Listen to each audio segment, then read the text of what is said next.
벌써 2월 달이 절반이 지났고 이제 날씨가 많이 풀려서 이제 살 것 같습니다. 너무 추워가지고 그런데 이제 40도 넘어가고 그러니까 이제 봄이 이제 보이는 듯합니다. 예루살렘에서 있었던 일에 대해서 우리 좀 말씀 보고자 합니다. 최근에는 많은 종교들이 이렇게 합쳐지는 운동들이 많이 일어나고 있습니다. 특별히 또 천주교와 개신교 연합하는 그런 무브멘트가 있습니다. 벌써 요새만 아니라 오랫동안 우리가 참 웬만하면 이렇게 잘 가까이 하고 하나가 되고 연합하는 게 좋은데 그렇게 할 수가 있는가 좀 생각해 보고자 합니다. 1997년도 10월 달에 그 전에도 93년도에 한번 그런 일이 있었지만 많은 복음주의자 리더들과 천주교 지도자들이 모여서 The Gift of Salvation이라는 다큐멘터리를 사인했다고 합니다. 벌써 한 20년 됐지만 그들이 모인 것은 서로 연합하기 위해서 하나가 되기 위해서 모였던 것입니다. 그런데 천주교에서는 Council of Trent라는 것이 그들의 그 믿는 선언서입니다. 그런데 거기에 대해서 조금 더 양보하지 않았다고 합니다. 그런데 Council of Trent를 보면은 양보하지 않았다는 그 서류에 그 캐논 14에 보면은 뭐라 했냐면은 길지만 좀 짧게 요약해서 말씀드리면은 누구든지 믿음으로만 구원을 받는다고 주장하는 사람은 저주를 받을 것이다 그랬습니다. 믿음으로만 구원을 받는다고 주장하는 사람은 영어로 anathema, 저주를 받을 것이다 그랬습니다. 또 캐논 12에서는 뭐라 했냐면은 누구든지 그리스도의 용서만을 의지하고 믿음으로 의롭게 된다고 하는 사람은 또 저주를 받을 것이다 그랬습니다. 그럼에도 불구하고 우리가 모르고 그런 경우도 많고 한 15년, 20년, 30년 전에 프라마스 키폴 같은 단체도 있죠.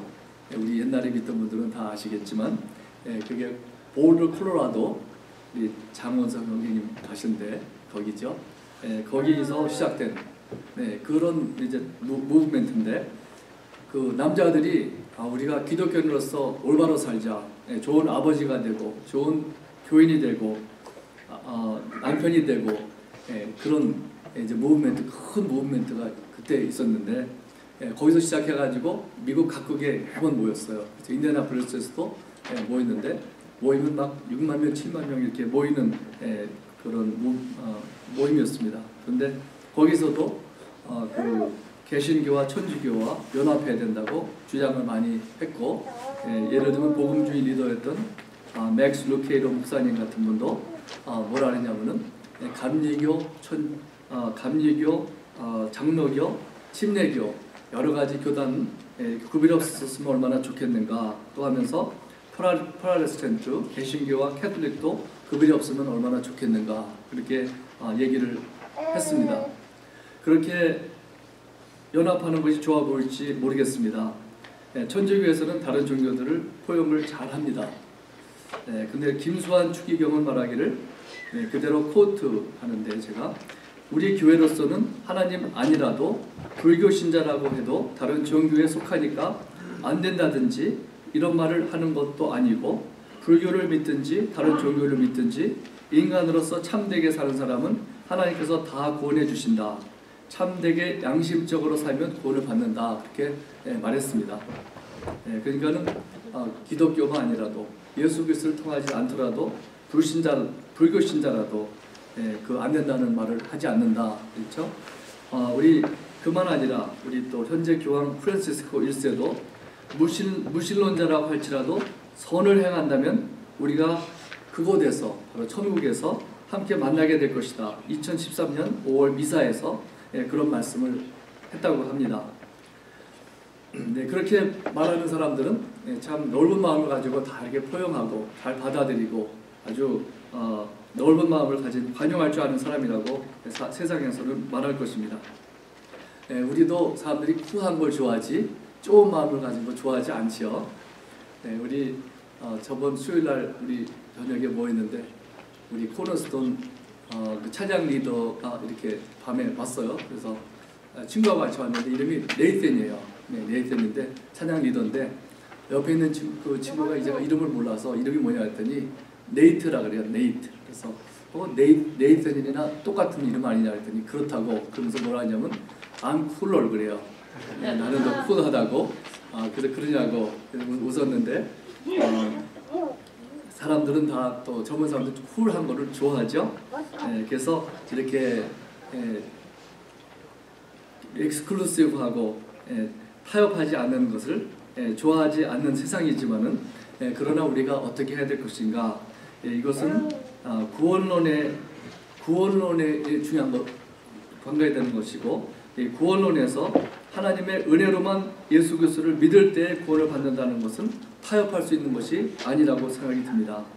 왜 이렇게 까다롭게 구느냐?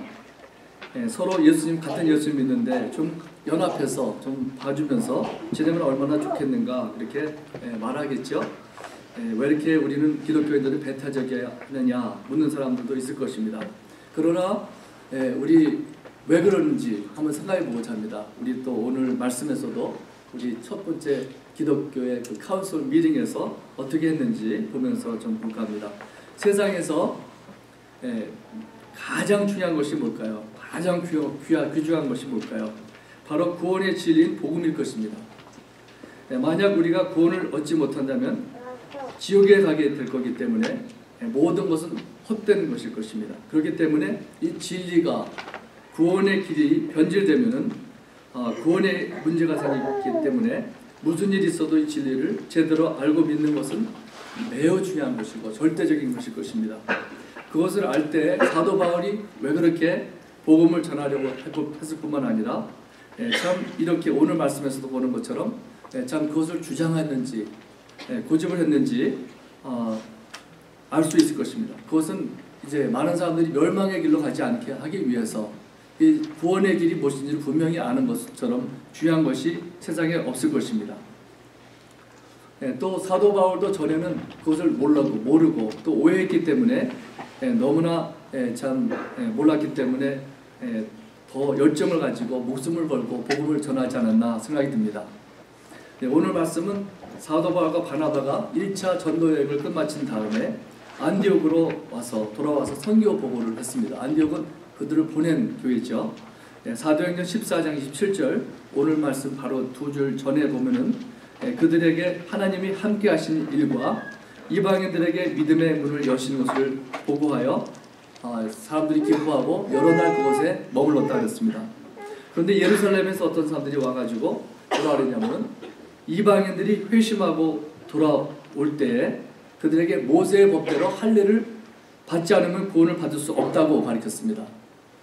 이것은 바울이 전한 복음만으로는 구원을 받을 수 없다 하는 것을 가리키고 있고 예수님 외에도 더 무엇이 있어야 된다고 가리키는 것입니다. 예수 그리스도를 믿는 것만으로는 구원받기 부족하며 할례를 받아야만 비로소 구원을 받을 수 있다고 하는 그런 주장이었습니다. 그래서 안디옥 교회에는 혼란이 생겼습니다. 교회 안에서 의견들이 충돌이 있었고 나뉘어졌습니다. 여러분 같았으면 어떻게 하셨을까요? 우리 교회에서도 많은 경우에 별것도 아닌 것 같고 의견이 안 맞아 충돌하는 경우가 많이 있죠. 그런 경우는 예를 들면은 어떤 교회가 피아노는 우리가 저 왼쪽에 있어야 된다. 그쪽에서 보실 때 그런 다른 사람들은 아니다. 오른쪽에 있어야 된다. 가지고 교회가 갈라진 교회도 있고 또 카페트도 색깔 때문에 예수님의 보혈 따라서 빨게 된다. 그래가지고 또 갈라진 교회가 있대요. 뭐 그런 게 뭐 한두 가지가 아니죠. 그런 경우는 타협할 줄 알아야 되겠죠, 물론.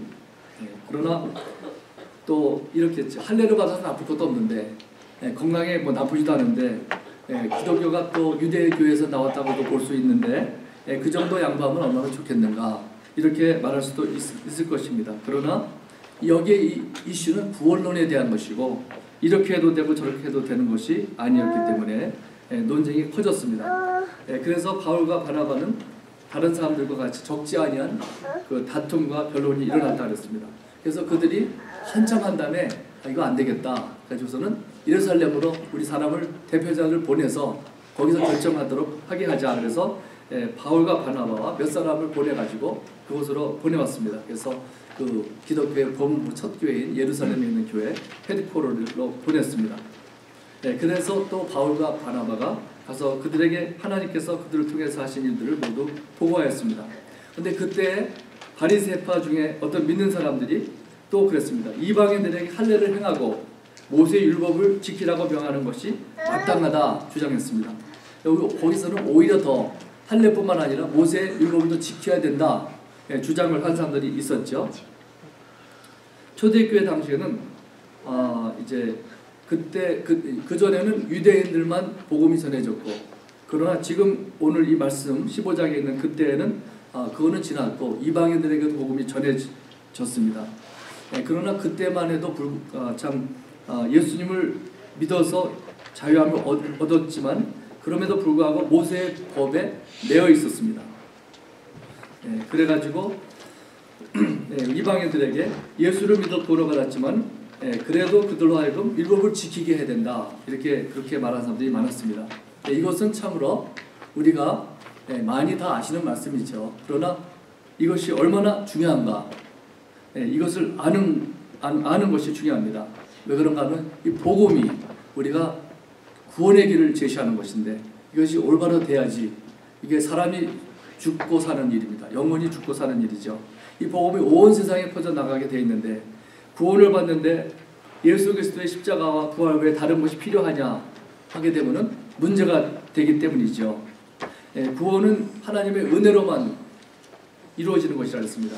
바울이 전한 복음의 내용은 이렇게 요약할 수 있겠습니다. 하나님께서 예수 그리스도를 보내셔서 우리 죄를 대신하여 십자가에서 대속의 죽음을 죽게 하시고 사흘 만에 부활하게 하셨는데, 누구든지 이 예수를 믿는 자는 구원을 받는다 하는 것이 복음의 요약이라고 할 수 있겠죠. 그래서 바울이 전한 복음은 하나님의 은혜를 선포하는 것입니다. 그렇기 때문에 복음을 굿뉴스라고 하죠. 좋은 소식입니다. 그런데 예수님을 믿고 율법을 지켜야 구원을 받는다면, 예수를 믿은 다음에도 그 율법을 지켜야만 구원을 받는다면 이것은 그리 좋은 소식이 될 수가 없을 것입니다. 은혜란 하나님께서 인간에게 값없이 주시는 것입니다. 인간으로서는 그 값을 치를 수 없기 때문에, 전혀 치를 수 없기 때문에 하나님께서 우리를 대신 지불하신 것입니다. 그것이 잘 나와 있는 말씀이 우리 이사야 53장 4절 5절입니다. 6절까지 그걸 가리켜서 다시 한번 보고자 하는데요. Divine Exchange라고 하기도 해요. Divine Exchange. 그거는 뭐냐면 맞바꾸는 거예요. 교체하는 거죠. 이것이 내 것이 이분에게 되는 거고 이분의 것이 내게 되는, 바꾸는 것을 말합니다. 그리고 4절을 보면은 이렇게 말했습니다. 성경 있으면 찾아보셔도 좋겠네요. 스크린에 준비 안 됐겠지만 한번 제가 읽어보겠습니다. 그는 실로 우리의 질고를 지고 우리의 슬픔을 당하였거늘 우리는 생각하기를 그는 징벌을 받아 하나님께 맞으며 고난을 당한다 하였노라. 거기에 보면요, 현대인의 성경에 보면은 좀 더 쉽게 말했습니다. 그는 우리의 질병을 지고 우리를 대신하여 슬픔을 당하였으나, 그가 우리의 질병을 지고 우리를 대신하여 슬픔을 당하였으나, 바로 예수님께서 우리의 질병을 지고 우리를 대신해서 슬픔을 당하였다 했습니다. 우리가 슬픔을 당할 것을 그분이 슬픔을 당하셨고, 우리는 그가 하나님의 형벌을 받아 고난을 당하는 것으로 생각하였다 그랬어요. 이사야는 예수님이 태어나시기도 700년도 더 전에 예수님에 대해서 이렇게 예언을 하였던 것입니다. 그가 우리의 질병을 지시고 우리 대신 우리가 받아야 할 슬픔을 당하였다고 말씀했습니다. 그러나 사람들이 볼 때는 그가 하나님 앞에서 큰 죄를 지어서 그런 벌을 받는다 생각하였다는 것입니다. 그러나 그가 질병을 지고 슬픔을 당한 것은 우리가 져야 할 슬픔을 대신 지셨다는 것입니다. 데럴 프린스 목사님이 1947년에 예루살렘에 가서, 한참 옛날이죠. 70년 정도 전의 일인데, 그러고 보니까 그분이 한 유대인에게 나는 예수 믿는 이 메시아를 믿는 사람이다 그랬더니 그 유대인이 그 목사님에게 하는 말이 그는 선한 사람이었을 수가 없다 그랬습니다. 왜 그러냐고 물었더니 그가 하는 말이, 만약에 그가 선한 사람이었더라면 하나님께서 절대로 그가 그렇게 고통을 당하게 내버려 두시지 않았을 것이다. 그렇게 말합니다. 바로 우리 이사야 53장 4절의 끝에 보면은 그 말씀이 그 말씀이에요. 사람들이 생각하기를 그는 징벌을 받아 하나님께 맞으며 고난을 당한다 하였노라. 바로 그 말씀이죠. 저 사람이 징벌을 받아가지고 벌을 받아가지고 저렇게 고난을 당한다. 바로 유대인들이 그렇게 생각하는 것입니다. 그러나 이 말씀에 보면은 이사야는 말하기를 바로 우리의 슬픔을 대신 그가 슬픔을 지셨고 우리의 질고를 대신 지셨다고 하는 것입니다. 또 4절을 보면은 그 시작이 그는이라고 있죠. 그는 그 히브리 그 문법에서는 처음에 나오는 단어가 중요하대요. 엠포시스가 처음에 나오는 단어가 중요하다고 합니다. 그래서 그는이라고 하는 것은 영어로는 surely he라고 이렇게 되어 있어요. 그래서 무엇을 말하느냐? 바로 포커스가 우리에게서 그에게로 가는 것이고 문제에서 솔루션으로 초점을 맞추고 있는 것입니다. 그러니까 솔루션이 우리에게 있는 것이 아니라 우리가 무엇을 해서가 아니라 그가 안다는 것을 우리에게 보여주고 있는 것입니다. 내가 무엇을 해서 질병이 없어지고 슬픔이 없어지는 것이 아니라 그가 나를 대신해서 그 질고와 슬픔을 지셨다고 하는 것입니다. 나에게는 아무런 답이 없습니다. 내가 받아야 할 징벌을 내가 받는 것 대신에 그러나 그가 대신 받아주신다는 것입니다. 이사야 53장 4절 끝에 말한 것이 바로 그 말씀이죠. 우리는 생각하기를 그는 징벌을 받아 하나님께 맞으며 고난을 당한다 하였노라. 바로 그렇게 보이지만 하나님께서 우리 것을 그래서 그러나 그 다음 9절 5절을 보면은 뭐라 그럽니까? 그가 찔림은 우리의 허물 때문이요 그가 상함은 우리의 죄악 때문이라. 그가 징계를 받음으로 우리는 평화를 누리고 그가 채찍에 맞음으로 우리는 나음을 받았도다. 바로 그가 찔림은 우리의 허물을 위하며 우리 대신 찔림을 받으셨다는 것이고 그가 상하는 것도 우리의 죄악 때문에 우리의 죄악의 찔림을 상함을 받는 것이 그분이 대신 지었다고 하는 것입니다. 그러나 대신 그분이 우리의 질병을 짊어지시고 우리의 허물을 우리의 죄악을 짊어지셨다면 바로 우리는 그 평화를 누린다는 것이죠. 우리가 받는 것이 그가 채찍에 맞음으로 우리는 나음을 받았도다. 우리의 병도 그분이 짊어지셨기 때문에 채찍에 맞음으로 우리는 나음을 받았다 하는 것입니다. 그래서 우리가 받았어야 할 벌, 그거 퍼니시멘트를 예수님이 받으셨던 것입니다. 현대인 성경에는 뭐라 그랬냐면은 그가 우리의 죄 때문에 찔림을 당하고 상처를 입었으니 그가 징계를 받음으로 우리가 평화를 누리게 되었고 그가 채찍에 맞음으로 우리가 고침을 받았다. 바로 그가 벌을 받으신 것은 우리로 하여금 평화를 누리게 하기 위해서 벌을 받으셨습니다. 그래서 우리의 죄 때문에 대신 벌을 받으셨기 때문에 우리는 대신해서 하나님과의 평화를 얻었다는 것입니다. 골로새서 1장 20절에 보면 바울은 말하기를 그 십자가의 피로 화평을 이루사 만물 곧 땅에 있는 것들이나 하늘에 있는 것들이 그로 말미암아 자기와 화목하게 되기를 기뻐하심이라. 바로 그의 십자가의 피로 화평을 이루었다고 말씀하고 있습니다. 그래서 예수님이 하나님으로부터 벌을 받으신 것은 그가 벌을 받으심으로 말미암아 우리의 죄가 용서함을 받고 죄 문제가 해결되어 우리와 하나님과의 사이의 화평을 우리가 누리게 됐다는 것입니다. 예수님이 벌을 받으셔서 우리가 평화를 누리게 되었습니다. 이사야 53장으로 다시 보면은 6절을 보면은 우리는 다 양 같아서 그릇 행하여 각기 제 길로 갔거늘 여호와께서는 우리 모두의 죄악을 그에게 담당시키셨도다. 여기다 보면은 똑같은 말씀을 하고 있죠. 우리 모두의 죄악을 그가 지고 나 대신 죽게 하셨다는 말씀입니다. 영어로 보면은 The Lord has laid on him the iniquity of us all 그랬어요. 고린도후서 5장 21절도 보면은 하나님이 죄를 알지도 못하신 이를 우리를 대신하여 죄를 삼으신 것은 우리를 대신하여서 죄를 삼으셨다 그랬습니다. 우리로 하여금 그 안에서 우리의 하나님의 의가 되게 하려 하십니다. 바로 그가 죄인이 되시고 우리 대신 죄인이 되시고 죄가 되시고 우리가 그 대신 하나님의 의가 되었다는 것입니다. 예수님께서 의로우심이 우리한테 왔어. 그것을 엑스체인지라고 그러죠. 맞바꾼 것입니다. 그러나 그렇게 말할 수 있겠어 사람들이. 그러면 우리의 모든 죄악을 지셨기 때문에 우리는 다 의로운 사람이 되었다. 그렇게 말하는 사람들이 있겠습니다. 그러나 성경을 보면은 그럼 우리가 받아들여야만 우리 것이 됩니다. 믿어야만. 우리 아브라함을 보면은 아브라함에게 하나님께서 그 아브라함이 애도 하나도 없을 때 너로 큰 민족을 이룰 것이다. 그때 아들이 아무것도 없었잖아요. 언제 그것이 됐냐. 그가 믿을 때 그 약속이 이루어지는 것입니다.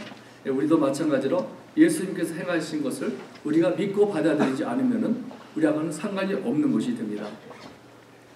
그렇게 하나님께서는 우리의 죄를 예수님이 오셔서 우리 대신 죄값을 치르셔서 해결하신 것입니다. 우리 인간은 우리의 죄값을 치르지 못하기 때문에 그의 아들이 치르신 것을 믿는 사람은 누구든지 그 은혜로만 구원을 얻게 되게 하셨습니다. 그런데 유대인들은 오늘 말씀 보면은 하나님의 은혜로만은 부족하다고 하는 것이고 더 다른 것을 더해야 된다고 한 것입니다.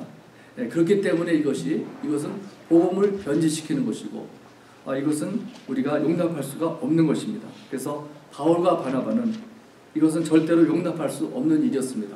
이 사도행전뿐만 아니라 다른 데서도 갈라디아 같은 데서 특별히 그런 일들이 많이 이루어지고 있죠. 이런 일은 이렇게 해도 되고 저렇게 해도 되고 그런 사소한 일이 아니었습니다.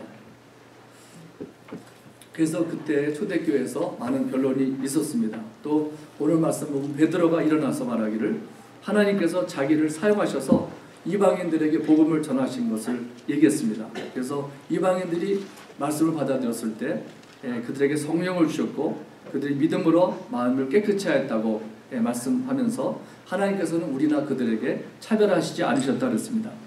그러면서 베드로가 하는 말이 당신들이 어떻게 우리와 우리 조상도 제대로 지키지 못하는 율법을 지켜간다고 할 수 있느냐, 그런 멍에를 지게 하느냐 이렇게 말합니다. 또 11절 보면 오늘 말씀 끝절을 보면은 베드로가 또 말합니다. 그러나 우리는 그들이 우리와 동일하게 주 예수의 은혜로 구원받는 줄을 믿노라 하니라 그랬어요. 그들도 이방인들도 우리와 똑같이 동일하게 주 예수의 은혜로 구원받는 줄을 믿노라. 그래서 오늘의 그 초점은 그 15장에 있는 말씀의 초점은 바로 그것입니다. 율법은 아무도 온전히 지켜서 구원을 얻을 수 있는 사람은 없다고 하는 것입니다. 유대인들도 못 지켰고 이방인들도 마찬가지로 못 지키는 것입니다. 그런데 이방인들에게 율법을 지켜야 된다고, 지켜야만 구원을 받는다고 하면 어떻게 되겠습니까? 지키려고 하다가 지치고 낙심에 빠지고 말 것입니다. 그렇기 때문에 이것이 그렇게 중요한 것입니다. 우리 여러 가지 다른 거 하는 게 나빠서가 아니라 구원을 받는 길은 오직 주님께서, 예수님께서 우리를 대신해서 죄값을 치르신 것으로 인해 내가 그 사실을 믿을 때 구원을 받는 것입니다. 거기에는 인간의 선행 이런 것은 역할을 전혀 하지 못합니다. 그래서 오직 주님의 은혜로만 믿을 때 우리가 구원을 받는다고 이 말씀하는 것입니다. 그래서 인류 역사상 그 누구도 선행으로 구원을 받는 사람은 하나도 없습니다. 구원은 오직 하나님께서 우리를 위해서 마련해 주신 예수 그리스도께서 하신 일, 바로 Divine Exchange, 그 하신 일, 바로 그가 나 대신 죄가 되셔서 십자가에서 죄값을 치르시고 나는 그가 하신 일을 믿을 때에 그 대신 그가 나의 죄가 되시고 내가 그 대신 의로운 사람이 되는 것입니다. 그렇기 때문에 이것은 우리가 타협할 수 있는 일이 아닙니다. 그렇기 때문에 우리 사람들은 기독교를 매우 배타적인 종교라고 말하고 사실은 그것은 또 맞는 말이기도 합니다. 기독교는 유일하신 하나님 외에는 다른 신을 인정할 수가 없습니다. 우리가 너무 잘 알기 때문에 우리가 아는 하나님 그분밖에는 이 세상을 창조하신 분은 존재하지 않습니다. 또 구원도 인간의 행위로 우리가 불교를 믿지만 착하게 살면은 구원을 받는다. 이것은 전혀 가리키고 있는 것이 아니라 가능한 것이 아닙니다. 바로 그렇기 때문에 우리는 타협할 수 있는 것이 있고 그렇지 못한 것이 있는데 이 구원의 길, 복음에는 타협할 수 없는 일이었기 때문에 사도들이 거기에 대해서는 견고하게 양보를 못했던 것입니다. 그걸 우리가 이해하지 못하면은 잘못하면은 우리 다 같이 좋게 지냅시다. 좋게 지내는 것까지는 좋지만은 그들의 구원을 우리가 인정할 수는 없는 것입니다. 그래서 구원은 하나님의 은혜로만 받는다는 것, 이것은 타협할 수 있는 것이 아닙니다. 이 진리, 이 복음은 분명히 알고 우리가 믿어야 되는 것입니다. 오직 우리 믿음으로만 구원을 얻는다고 성경은 말씀하고 있고 하나님의 은혜로 구원을 받는 것입니다. 갈라디아서 2장 21절에 보면은 내가 하나님의 은혜를 패하지 아니하노니 만약 의롭게 되는 것이 율법으로 말미암으면 그리스도께서 헛되이 죽으셨느니라 이렇게 말씀했습니다. 그래서 우리는 참 천주교뿐만 아니라 어떤 종교든지 바로 예수 그리스도 외에는 구원이 없고 바로 하나님의 은혜로만 다른 길이 있는 것이 없습니다. 또 우리가 예수님을 믿고 또 거기서 더 해야 되는 것도 없습니다. 사실은요. 오직 예수님 때문에 바로 그렇게 믿을 때에 그것이 옳은 길이고 그렇게 믿을 때에 우리가 구원이 있는 것을 알고 또 확신도 있을 수 있습니다. 이것이 변질되게 되면은 구원을 받았는지 안 받았는지도 알 수가 없어요. 근데 행함을 충분히 했나? 이거 어떻게 합니까? 그래서 그런 건 아니지만 여기서 보여주는 하나님의 말씀은 바로 오직 예수 그리스도의 은혜로만 그분을 믿을 때 그분이 내가 지은 모든 죄악을 다 짊어지신 것을 그대로 받아들이고 믿을 때 우리에게는 구원이 있고 천국에 가는 길이라고 성경을 가르치고 있습니다. 다 같이 기도하겠습니다. 하나님 아버지 감사합니다. 다시 한번 우리 구원의 길, 복음을 다시 한번 생각해 보았습니다. 하나님 참 오직 그 길은 예수 그리스도를 통한 길이고 그분의 은혜로만 하나님의 은혜로만 구원을 받는다는 것을 우리가 분명히 확실히 알게 해주시고 이 복음을 좋은 소식을 우리 주위에 모든 사람에게 전할 수 있는 저희가 되게 해주시옵소서. 아버지 하나님 감사합니다. 이렇게 구원의 길을 알게 하시고 깨닫게 하심을 감사드립니다. 우리 모두가 우리 모든 식구들 다 구원의 길을 알게 해주시고 그 길을 따라가는 우리 모든 성도가 되게 해주시옵소서. 감사하며 예수님의 이름으로 기도드립니다. 아멘.